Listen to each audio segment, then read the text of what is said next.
Hi, I'm Roger Marroquin, and today I have the pleasure of interviewing Stephen Youngman. He is my leader.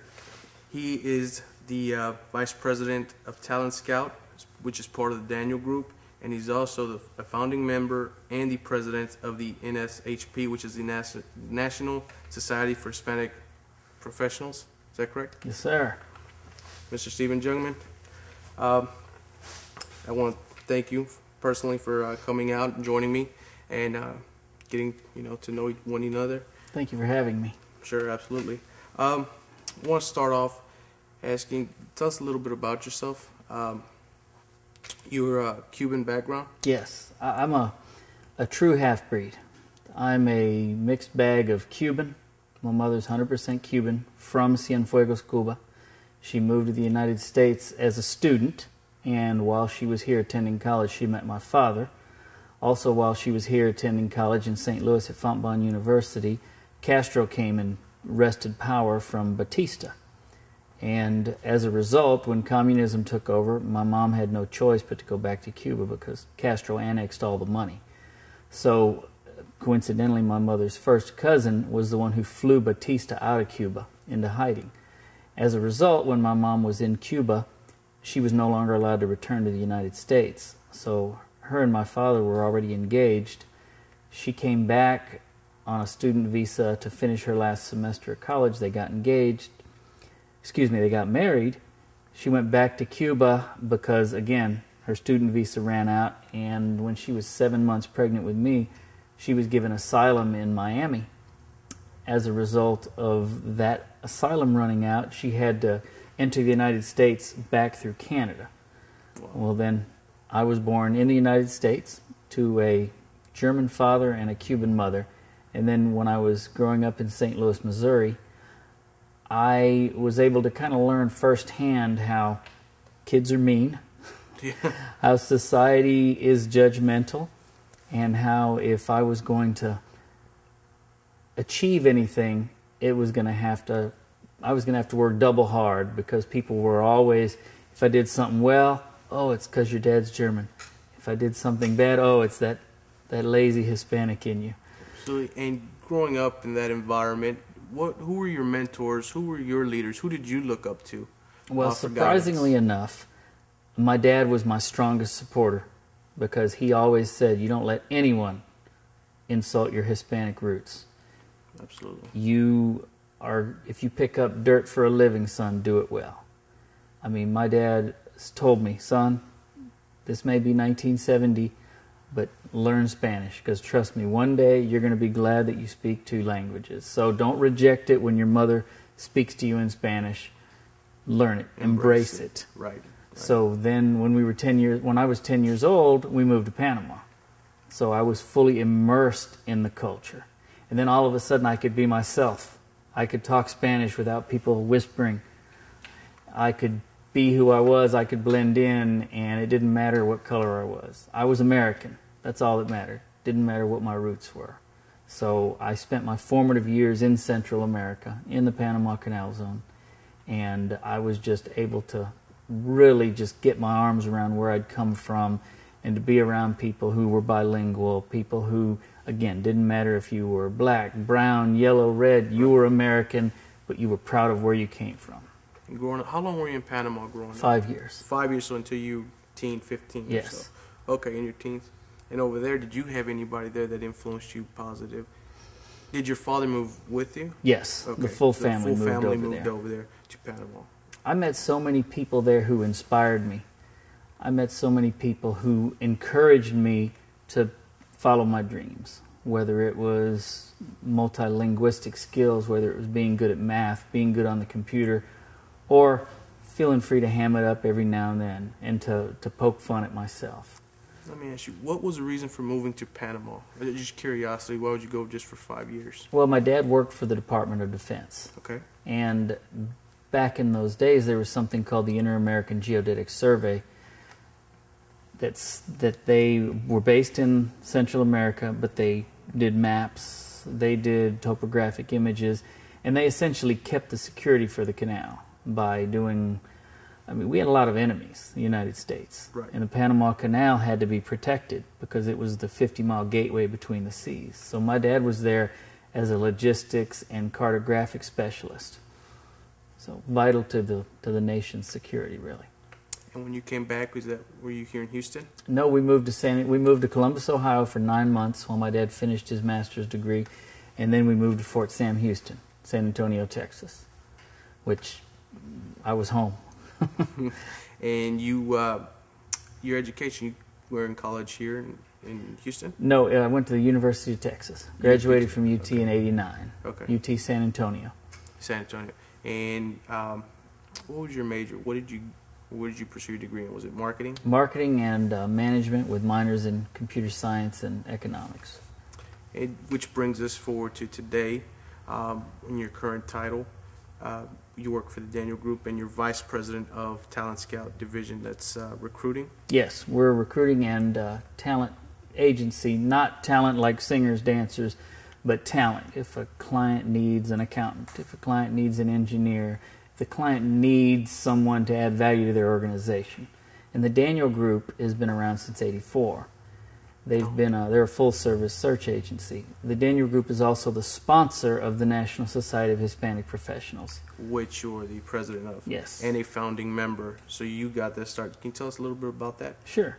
We founded it in 2006. Okay. And we founded the Houston chapter. We really founded it on the sole purpose of giving back to the community. Not just the Hispanic community, but the community. It just so happens that a lot of Hispanics joined, a lot of Hispanics came, and they wanted to be a part of it. The first thing we said is, if you're going to be a part of it, you're going to be here to contribute, not just to come and take. So a lot of individuals came to us asking, what can you do for me? I'm Hispanic, how can you help me? And I said, well, what can you bring to the organization? What do you bring to the table? Because we're going to do things like go to the park and paint over graffiti. We're going to go to schools in quote-unquote rough neighborhoods. We're going to talk to these kids, and we're going to let them know, hey, don't let anyone tell you you're nothing.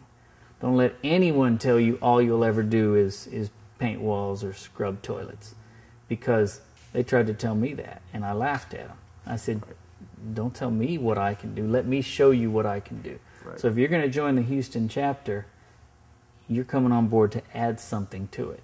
Definitely. Don't just come for the happy hours. Don't just come for the parties. Come and get ready to do something. Now, you founding member of the Houston chapter. Were there other chapters at the time? There was Miami, there was Dallas, and there was Chicago.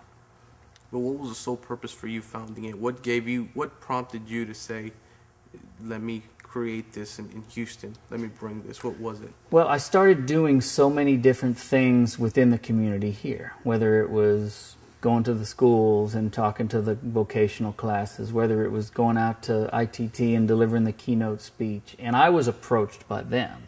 They got wind of me, who's this crazy Cuban in Houston.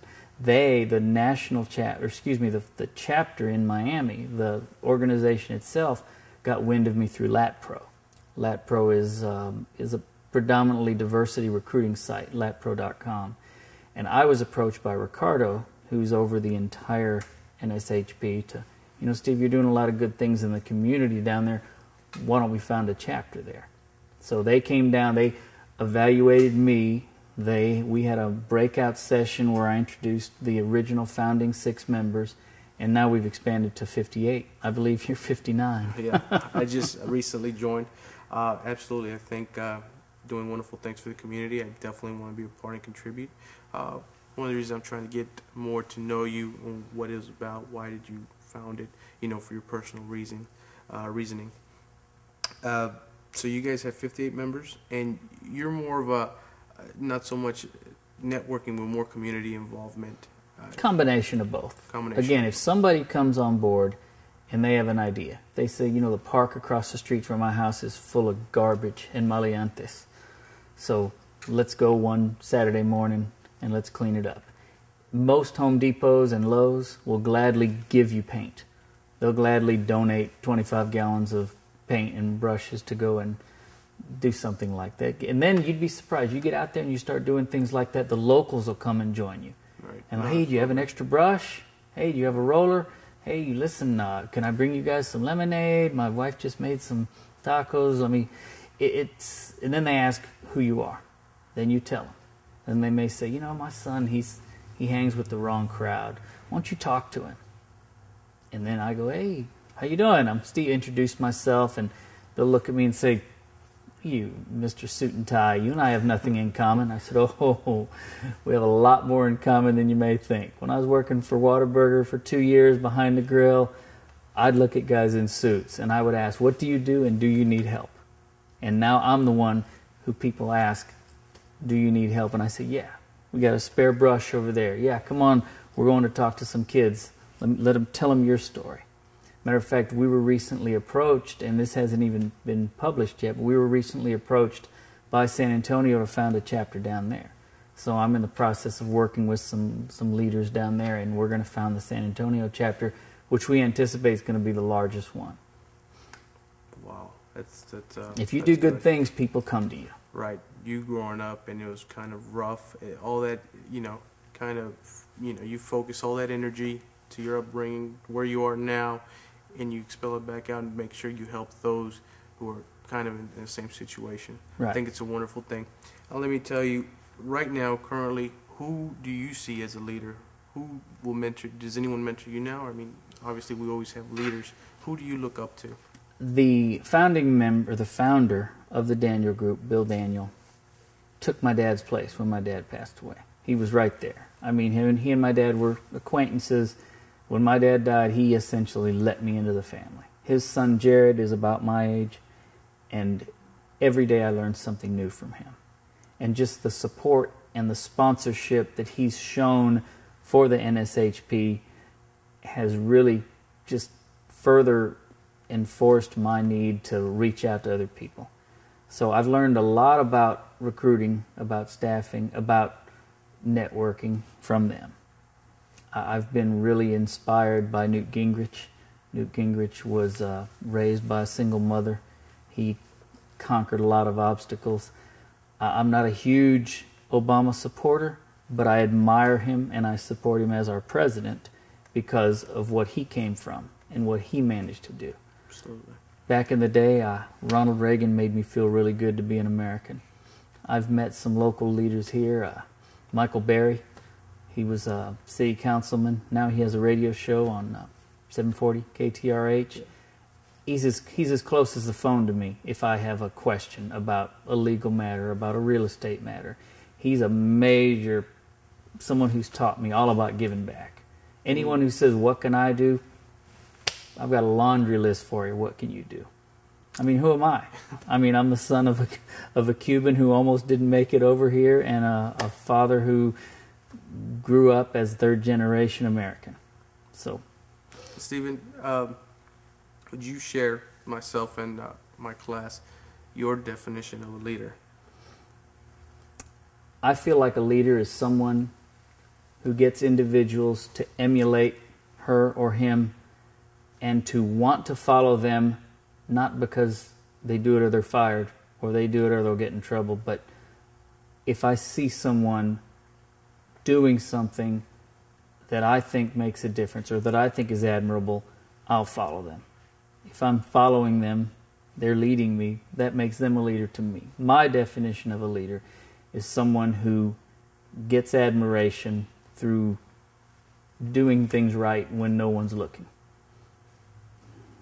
All right, Stephen. Well, that's all I have for you. I appreciate you taking the time out your busy day to come out here and share with us.